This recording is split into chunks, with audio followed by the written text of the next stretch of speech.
like, comment, and share, dan subscribe Bapak, Ibu, Saudara-saudari adalah kontribusi positif Bapak, Ibu, Saudara-saudari kepada channel ini dalam prosesi berdirinya Universitas Mandailing. Terima kasih.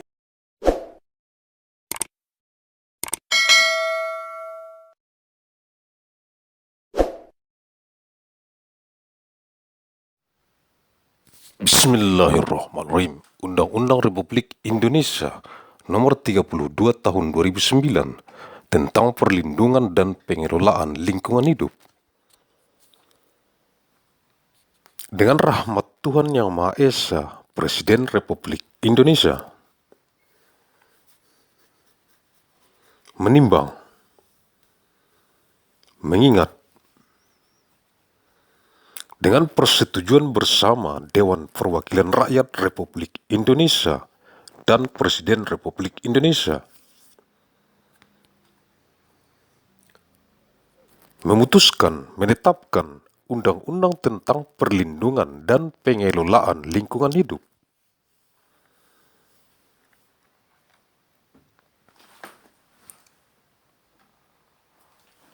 Bagian kedua, pencegahan. Paragraf 4, kriteria baku kerusakan lingkungan hidup. Pasal 21, untuk menentukan terjadinya kerusakan lingkungan hidup, ditetapkan kriteria baku kerusakan lingkungan hidup. Kriteria baku kerusakan lingkungan hidup meliputi kriteria baku kerusakan ekosistem dan kriteria baku kerusakan akibat perubahan iklim. Kriteria baku kerusakan ekosistem meliputi kriteria baku kerusakan tanah untuk produksi biomasa, kriteria baku kerusakan terumbu karang, kriteria baku kerusakan lingkungan hidup yang berkaitan dengan kebakaran hutan dan atau lahan. Kriteria baku kerusakan mangrove, kriteria baku kerusakan padang lamun, kriteria baku kerusakan gambut, kriteria baku kerusakan kars, dan atau kriteria baku kerusakan ekosistem lainnya sesuai dengan perkembangan ilmu pengetahuan dan teknologi.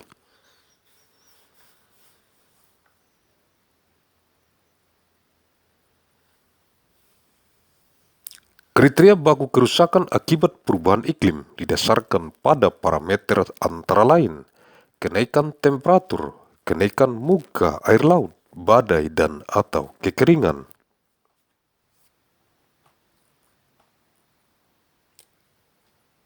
Ketentuan lebih lanjut mengenai kriteria baku kerusakan lingkungan hidup sebagaimana dimaksud pada ayat 3 dan ayat 4 diatur dengan atau berdasarkan peraturan pemerintah.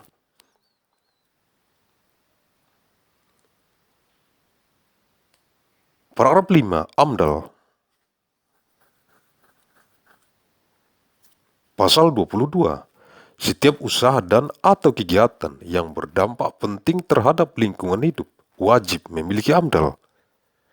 Dampak penting ditentukan berdasarkan kriteria besarnya jumlah penduduk yang akan terkena dampak rencana usaha dan atau kegiatan, luas wilayah penyebaran dampak, intensitas dan lamanya dampak berlangsung.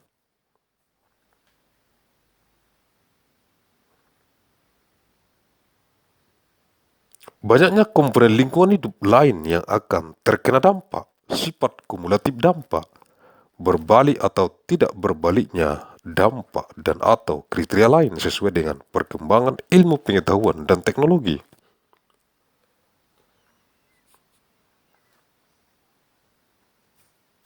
Pasal 23, kriteria usaha dan atau kegiatan yang berdampak penting yang wajib dilengkapi dengan AMDAL terdiri atas pengubahan bentuk lahan dan bentang alam, eksploitasi sumber daya alam, baik yang terbarukan maupun yang tidak terbarukan, proses dan kegiatan yang secara potensial dapat menimbulkan pencemaran dan atau kerusakan lingkungan hidup, serta pemborosan dan kemerosotan sumber daya alam dalam pemanfaatannya, proses dan kegiatan yang hasilnya dapat memengaruhi lingkungan alam, lingkungan buatan, serta lingkungan sosial dan budaya.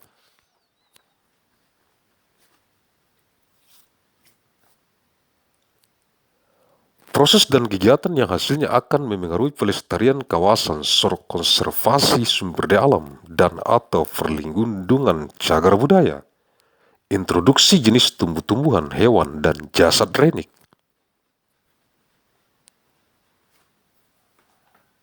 Pembuatan dan penggunaan bahan hayati dan non-hayati. Kegiatan yang mempunyai risiko tinggi dan atau memengaruhi pertahanan negara dan atau penerapan teknologi yang diperkirakan mempunyai potensi besar untuk memengaruhi lingkungan hidup.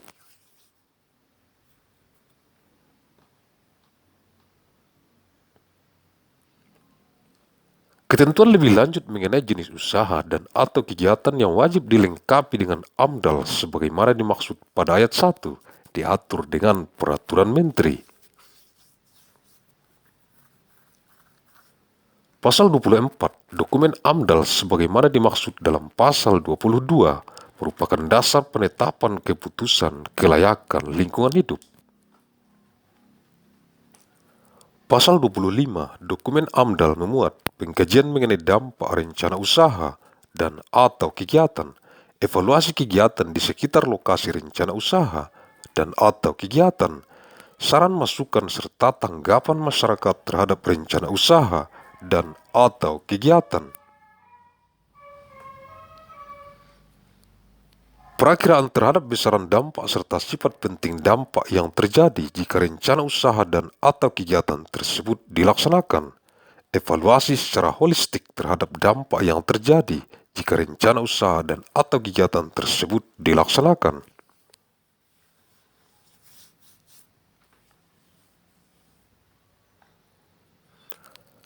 An estimate of the magnitude of the impact and the significance of the impact that will occur if the planet's business and or activity is implement. Holistic evaluation of the impacts that will occur if the business plan and or activity is implement. Rencana pengelolaan dan pemantauan lingkungan hidup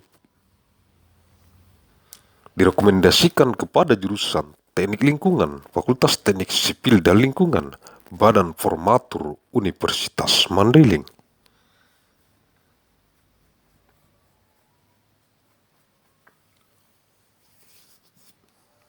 Badan Formatur Universitas Mandailing.